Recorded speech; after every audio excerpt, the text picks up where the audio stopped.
Hi guys! Welcome back again to my channel. At kung bago ka pa lang dito, ay subscribe mo na yan at pindutin mo na din yung notification bell para lagi kang maging updated sa mga next uploads ko. At kung ngayon ka nangangailangan ng pera is pwede kang mag-try sa mga links na nilagay ko dyan sa my description box sa baba at sa my comment section para sa mga 0% interest rate sa unang loan nyo. O, di ba bongga? At syempre, pwede kang sumali sa my GCash giveaway ko worth of 1,000 pesos. Kailangan lang is lagi kang updated sa mga videos ko at syempre wag mo kalimutang i-PM ako sa may Facebook page ko para maisali na kita. So ayan, simulan na natin. Meron nga ako na-discover na isang loan application. So baka nakikita nyo na din yung ads nito kung saan at subukan natin. Tingnan natin kung legit ba na makakatulong sa inyo na nangangailangan ng pera or isa na naman pong loan shark. So, bago kayo ma-install ng application na to is panoorin nyo muna hanggang dulo para makita nyo kung buo nyo bang matatanggap yung ilaloan nyo dito or hindi. So, dito nga is pwede kang makapag-loan ng 5,000 up to 30,000 pesos. Pwede mong bayaran ng 120 up to 270 days. Walang hidden fees. Ang pwedeng mag-loan is 18 years old pataas at one valid ID. At syempre, hindi mawawala ang source of income. So, itong loan application na to ay ang More Gold. So, libreng loan app. At ayan, i-install ko na nga. So, pagka-install ko is, eto na agad yung lumabas. Ayan, notice na kailangan nila ng permission sa mga to. So, syempre, i-agree muna natin. Ayan, agree. At eto na yung pinaka-homepage niya. Ayan, 30,000 pesos ang pwede nating i-loan. At yung days is tumugma naman sa may ads nila, 120 up to 270 days. So, yun, i-instantly apply na natin.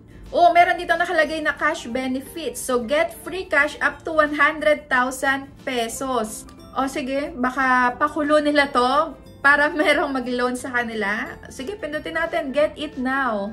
So, pag na-receive ko to, hindi na ako maglo-loan sa kanila. Ayan, so ito daw is naka-register sa may SEC. At, ayan, para makapag-loan is mag-register mo na gamit ang cellphone number, tapos click ang privacy policy nila, and next. Ayan, so dito is may magsisend ulit na verification code. Kala ko kanina wala na. So, ayun, magka-create tayo ng password and login. Ano pala, pagka ikaw ay may account na dito, login, pagka bago pa lang is-register ang i-click mo. And, ayan, congratulations, you have received 50 pesos and click to withdraw. So, sige, get it na. Ang dami naman pinamimigay nito. Umpisahan na natin. Tingnan natin mamaya kung saan mapupunta or baka parang voucher to na ilales nila sa may mga service fee na Kemerut. So, ayan. Identity information na. Dito, 1, 2, 3, 4, 5. So, may 5 tayo ditong steps na kailangan masagutan.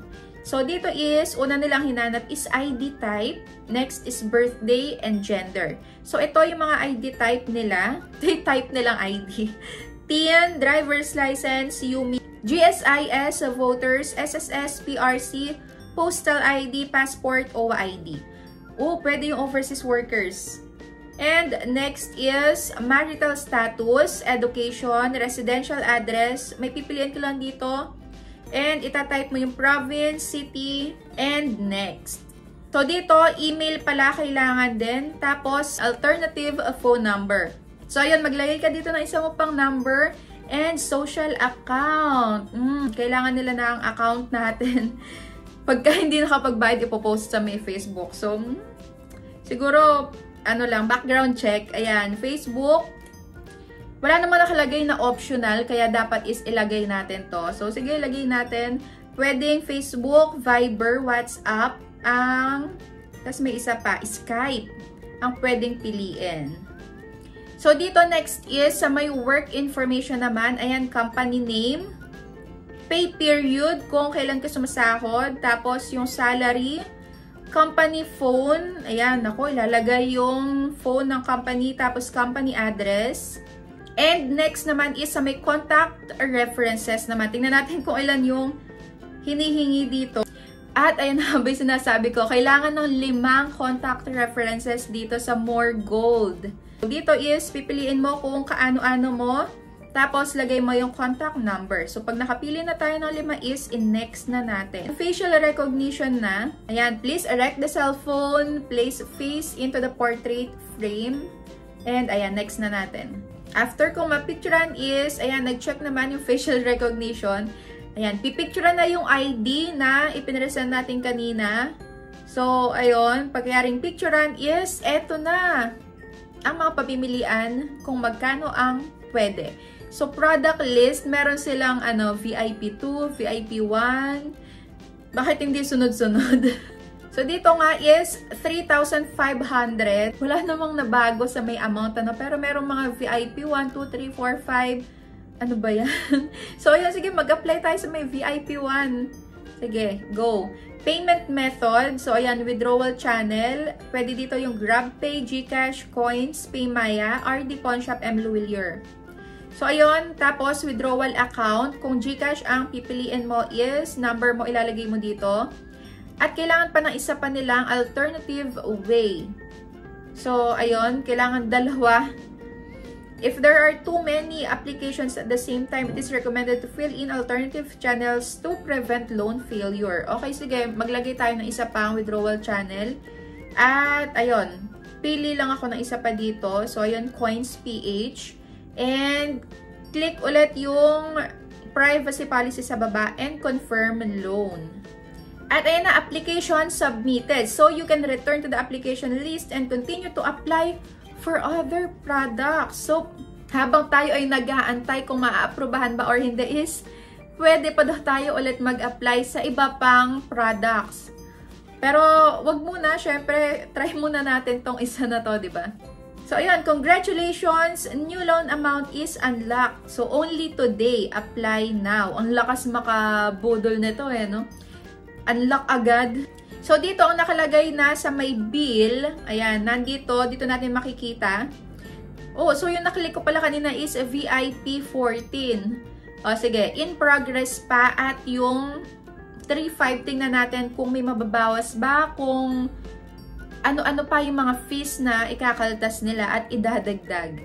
So, dito, tingnan natin yung loan information. So, ayan. Yung una-una, management fee, 1,500. Napakalaki. Tapos, yung amount na mare-receive natin sa may 3.5 is 2,000 pesos lang. Yung application, ayan. Tapos, borrowing cycle is short term. So, 7 days lang dapat ay on or before mabayaran na. And yung collection method is, ayan nga, coins ang pinili ko. Saka loan products. So, dito, merong question mark ang management fee. So, siguro nandito yung kung saan mapupunta yung 1,500. Pero wala pa akong nakita kasi na loan application na pinakita nila kung saan mapupunta yon. So, baka dito ko palang makikita. Sige, tingnan natin. So, ayun, management fee. Tama nga ang hinala ko. So, dito nga mapupunta yung 1,500. So, eto, interest. 25 pesos. So, sa loob ng 7 days, yung 3,500, ang interest lang niya is 25 pesos. Napakababa no? Tapos, yung account manage fee is 260. Platform service fee, 370. Risk fee. May risk fee pa sila na 370 ulit. At credit fee. So, eto, kung may mga magtatanong sa inyo, saan mapupunta yung management fee? So, dito. Well, hindi ko naman din alam kung ano tong credit fee na to, risk fee na to. Basta dyan daw mapupunta yung 1,500 na makakaltas ating 3,500.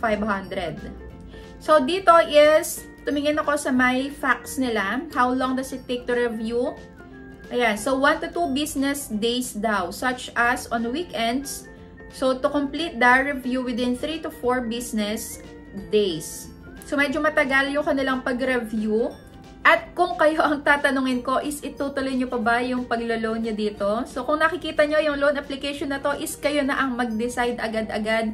Kung umabot kayo dito sa may dulo ng pagre-review ko na to, well, very good kayo kasi nakita nyo kung magkano talaga yung mare-receive nyo na actual amount para hindi kayo mabigla kung sakaling ma-try nyo to agad-agad at ma-agree nyo agad.